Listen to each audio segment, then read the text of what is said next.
Criado e produzido pela Rockstar Norte e posteriormente publicado pela Rockstar Games, ambientado no fim de 1992, a trama de San Andreas gira em torno de um membro de gangue, Carl Johnson, que retorna para o seu lar em Los Santos depois de uma longa temporada em Liberty City, após descobrir a morte de sua mãe.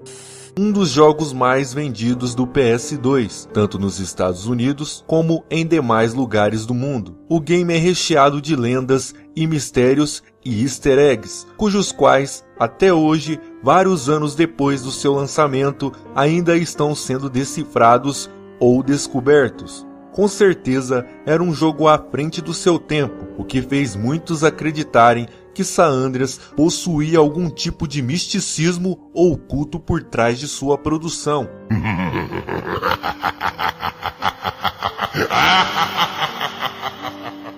Após a criação dos mods, que permitia que os jogadores inserissem inúmeras modificações no game, muitos mitos e lendas caíram por terra.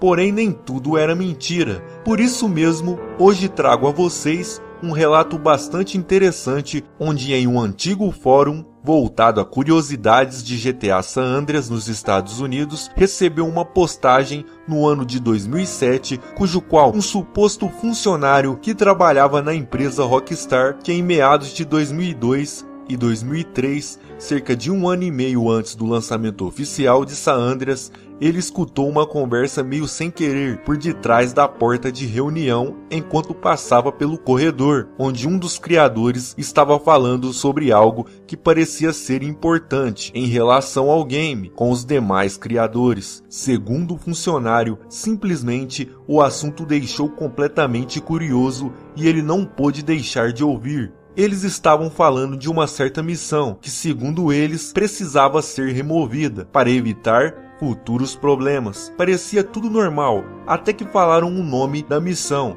E, estranhamente, eles a apelidaram de Danger Zone Debug 666. E um deles disse que para resolver esse problema, o único jeito seria remover por completo todas as missões do serial killer.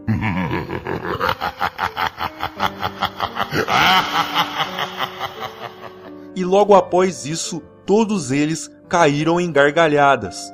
Ao escutar tudo isso, o funcionário ficou intrigado, afinal, tudo dava a entender que na fase inicial de desenvolvimento do game haveria mesmo um serial killer, pois nem todos os funcionários tinham acesso às informações e ideias feitas pelos criadores e desenvolvedores, pois segundo ele, lá se trabalhava por setores e cada um era responsável apenas por determinada parte do game, o que dificultava o risco de algum vazamento.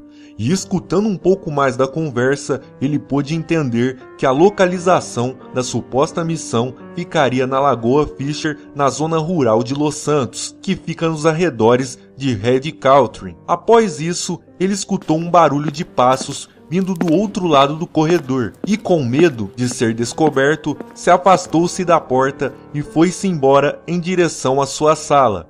E depois do ocorrido e de escutar aquela conversa, a curiosidade tomou conta dele, fazendo-o sentir uma extrema vontade de procurar e encontrar esta suposta missão. Então foi o que ele fez. Em um dia na mesma semana, no final do expediente, ele esperou todos deixarem o local e os corredores se esvaziarem e então entrou na sala de programação e sentou-se em frente ao computador principal, local onde continha toda a beta do jogo. E ao vasculhar os arquivos do game, encontrou uma lista com o nome de todas as missões do jogo. E pesquisando mais a fundo, ele encontrou uma missão cuja descrição se passava exatamente no mesmo local que ele outrora havia escutado. Após acionar alguns comandos, ele selecionou o título e entrou na missão. Nesta missão, CJ recebe uma ligação e ele atende o telefone, porém ninguém o responde. E após alguns segundos em silêncio, uma voz anônima, meio distorcida, fala a seguinte frase: It's on the right track, CJ. e um símbolo de interrogação surge no mapa, a ligação começa a chiar muito e novamente a voz anônima fala: Today it's Fisher's Lagoon at 3 a.m. E seguidamente a chamada é desligada. Como estava com pressa, o funcionário roubou um carro e foi em direção à localização do mapa, e ao se aproximar da Lagoa Fisher, logo ativou a trapaça de avançar o tempo para chegar próximo do horário combinado no pier.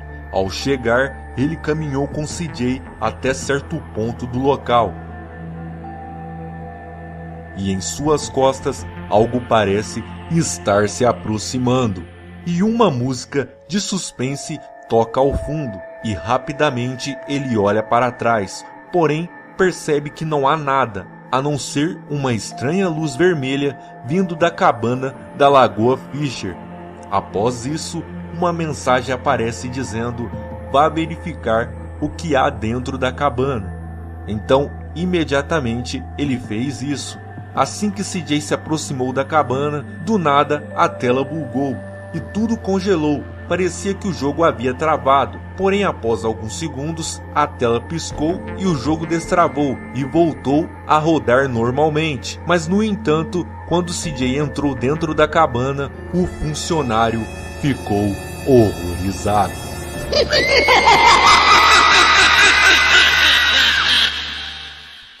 Havia inúmeros cadáveres dentro da cabana, uma coisa perturbadora, algo muito próximo de um massacre, algo violento demais até para os padrões do game. Após isso, se escuta um carro se aproximando pelo lado de fora.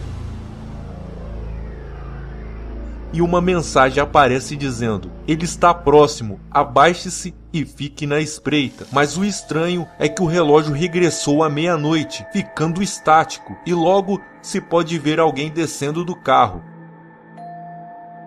e colocando um corpo numa cadeira de rodas e a levando até o lago e posteriormente o atirando nas águas. Após isso, a misteriosa figura olha em direção à cabana como se soubesse que CJ estava lá, e seguidamente uma mensagem apareceu.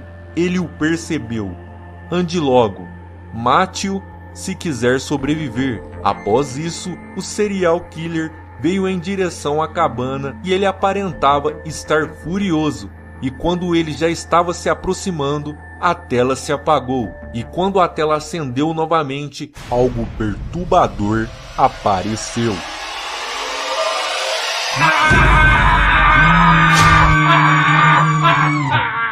Vá assustar o cão, diabo! E depois disso, e de levar um baita susto, o funcionário percebeu que CJ havia teletransportado para outro lugar. Agora estava em El Castillo del Diablo. E algo bizarro aconteceu. Uma voz amedrontadora surgiu do nada.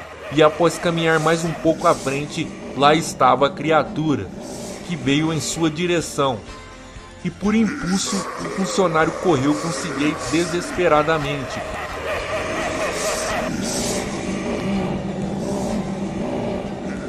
Mas infelizmente, num descuido, a criatura alcançou CJ e o acertou bem na cabeça. E a tela se escureceu novamente. Sem entender nada, o rapaz pensou em fechar o game.